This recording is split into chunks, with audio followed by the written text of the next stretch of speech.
अगर आप भारत में अमेज़ॉन या फ्लिपकार्ट की तरह अपना खुद का ई-कॉमर्स व्यवसाय शुरू करना चाहते हैं तो ये रास्ता है।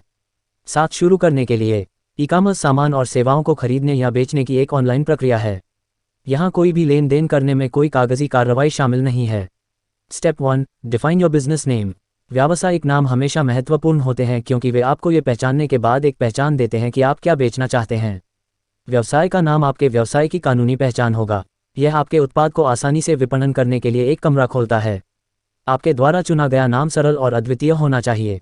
अपने व्यवसाय के लिए कोई विशेष नाम तय करने से पहले बड़े पैमाने पर शोध करना हमेशा बेहतर होता है।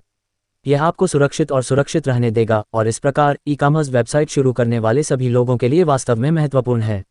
Step 2, set a domain name. आदर्श रूप से व्यवसाय में हमेशा विविधता होती है। व्यवसाय का नाम डोमेन नाम के रूप में कार्य करता है। एक डोमेन नाम प्रणाली DNS उस वेबसाइट का पता निर्धारित करती है जिसे आपका व्यवसाय रखना चाहता है।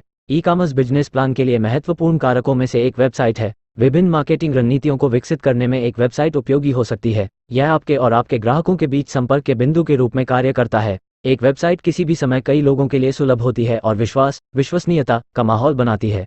एक वेबसाइट मंथन करना वास्तव में सुविधाजनक है क्योंकि यह ग्राहकों को बताता है कि आप मौजूद हैं। इसके अलावा वेबसाइट और डोमेन नाम ई-कॉमर्स व्यवसाय शुरू करने से पहले आगे बढ़ने के कुछ मुख्य चरण हैं।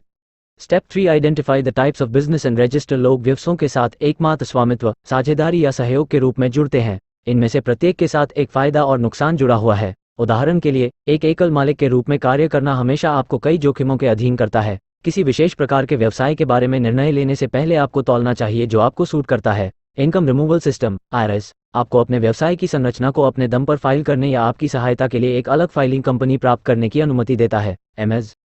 Step 4, employer identification number. आप बिना बैंक खाते के ई-कॉमर्स व्यवसाय संचालित नहीं कर सकते। आपके व्यवसाय के लिए आवश्यक बैंक खाता प्राप्त करने के लिए आपको आईन की आवश्यकता है। आपको दिया गया ये नंबर पहचान के तौर पर काम करता है। आप इसका उपयोग व्यवसाय के लिए कर फाइल करने के लिए करते हैं। ये हमेशा एक आवश्यकता है कि आप अकेले काम करेंगे या लोगों को रोजगार देंगे। हर देश की अपनी नीतियां और प्रक्रियाएं होती हैं जिनका हर नागरिक को पालन करना चाहिए। ई-कॉमर्स बिजनेस प्लान बनाते समय ये भी उन चीज़ों में से एक है जिन्हें आपको प्राथमिकता के रूप में रखना चाहिए। यदि आप ऐसा करने में विफल रहते हैं तो सरकार के पास आपके व्यवसाय को अवैध घोषित करने का अधिकार है, जिसके बाद कई दंड लगाए जा सकते हैं।